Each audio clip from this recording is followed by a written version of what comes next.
when you're a minnow, you're trying to get a listing.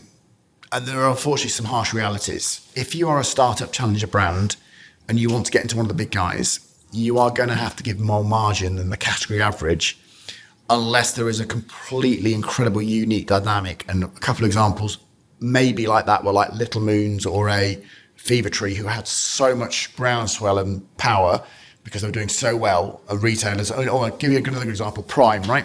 So take Prime as an example. Yeah. There could be examples where they actually haven't had to give the category average margin, or else haven't had to give the other margin of the challenger brands because, they were so on trend and so hot, and the supermarkets were desperately to get them in. But typically, for the majority of brands, you just got to accept you're going to have to give more margin, right, than the category average, because, every single category is having its space reduced. Every single category is having ranges rationalized. And also importantly, every single new product that goes into a fixture is having less and less time to prove itself. It used to be about a year. I've known brands come out after 10 weeks now if they're not performing, right? You've got to go and you've got to perform. But the one message that I want to land, and I'm seeing more and more and people talking about it, is that be really clear from day one, you have to operate a business with a certain level of gross margin.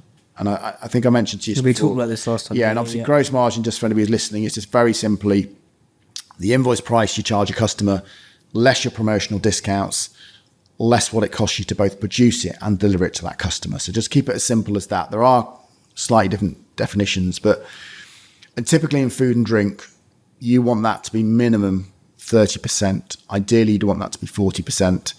Gold standard's 50% and above, right? Because if you're not generating good gross margin, you're continually chasing your tail, because either one, you're running out of cash the whole time, or else you just haven't got any money to invest in people, in marketing, in infrastructure and things like that.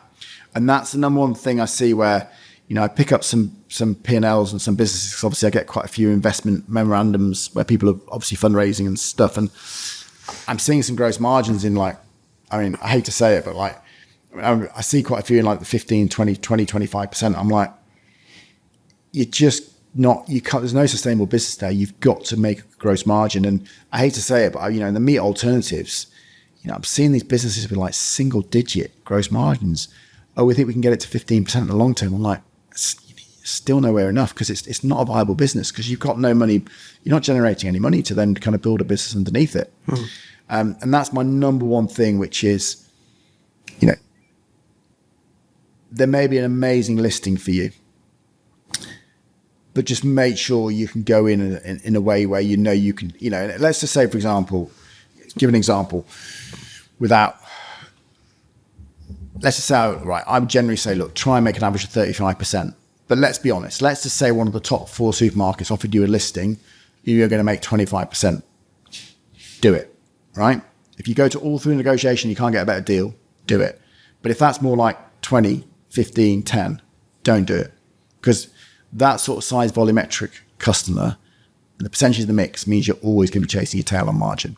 And I know some people go, if I get that in now, don't worry, because I can go back, because hopefully, I can buy bigger packaging runs, I can get cost of goods up and all stuff like that, and do that analysis. But typically you can't make it up enough.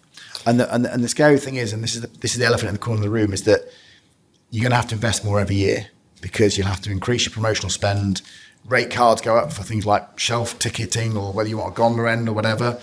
And the cost of doing business will keep going up. And then there's also one other big harsh reality, and it's something I've been fairly vocal about in the press recently, is that multinationals over the last few years have been able to put through some pretty big cost price inflation increases, multiple double digit ones. Startups and challenger brands have either had to only pass on partial, or have had to shelve them because they haven't had the balance of power to push those through. So again, what that's essentially meant is that gross margins have been even further suppressed.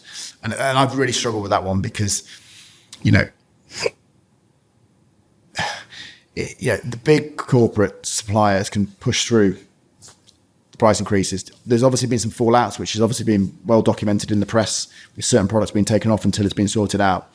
But when you're a small brand and you go in there, and don't get me wrong, I completely understand the pressure the buyers are on in the supermarkets and stuff, but When I know there's guys who are trying to put single digit price increases through, which is only a fraction of what they need to put through, but are still being told, if you put that through, then you're probably going to lose listings, but we're not going to have the same relationship, and you need to basically, forgo it.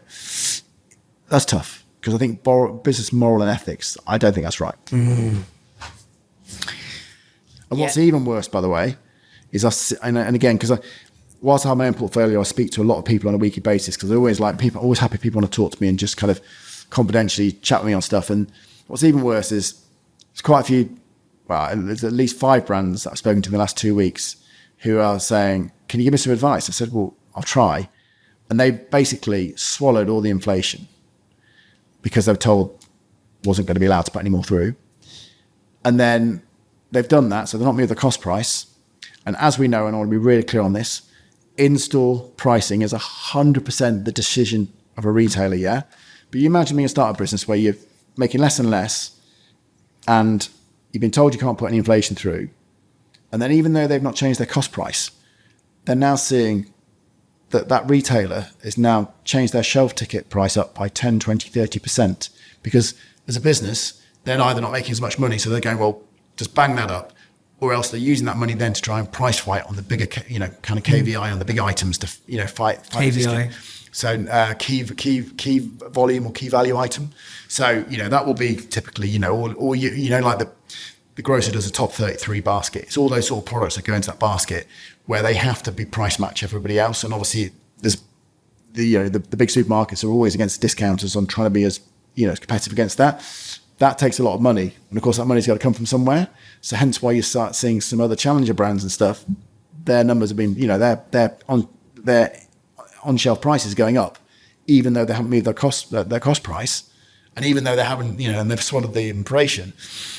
And I get it from a buyer's perspective, but God, from a business ethics and values point of view, I struggle with that. How do we solve that problem? I know it's again, there's probably a lot of nuance and no right or wrong in this, but I think if you zoom out, it's like, I think the brands are going to lose because they're either going to go bust. Yeah. The retailers are going to lose because they're going to lose the zest and the life of the challenger brands. If we look at it over a 20-year period, but like, how do you think brands solve that? And how do you think retailers? I think at the moment, and it's something I've been talking about, I think there's a perfect storm, and I've called it you call it either the 3 C's or the 4 C's, which you've had COVID. Yeah. You've had, crisis with Ukraine. You've had a cost of living crisis generally. And then also you've had climate volatility, which has caused a lot of issues, both in terms of just general demand as well as commodity prices, all that sort of stuff. And that cocktail there has been an absolute nightmare for everybody, but particularly for startups. And, if you look at today, if you're a startup, and I talk about this, I think it's a lot of entrepreneurs who I knew were going to set up businesses. Some of them are challenging whether they actually are today because the risks are so high relative to the diminishing returns or diminishing rewards that they're really challenging whether it's worth doing. And, I talk about things like, they can't pass inflation on, which is really difficult. I've been in this business now, doing what I'm doing now for 25 years. I cannot think of a more challenging time to raise money. And trying to get funds is so difficult. And if you can get funds, you're having to really, really drop your valuations. And they're also coming with anemic terms, i.e., what the conditions that come around it aren't good. And then also if you just step back and think, well, you've then got the government who have changed the rules around things like R&D, research and design credits, so that they're more difficult to get that support. Entrepreneurs relief, Rishi Sunak back in 2020 drops it by 90%. Obviously, it used to be the first 10 million, now it's the first 1 million. You sat there with all these dynamics, and you're like, as an entrepreneur or as a budding entrepreneur, you're like, I'm not sure I want to do this anymore. And it's tough. And I am very vocal that I think the government needs to step in and support more heavily. There's a few pockets of things happening, but nowhere near enough. I don't think they can necessarily get involved with the inflation conversation we just had, albeit I think over time, I hope the supermarket leaders and stuff will make sure that small suppliers treated fairly in discussions like that, because I think they should be.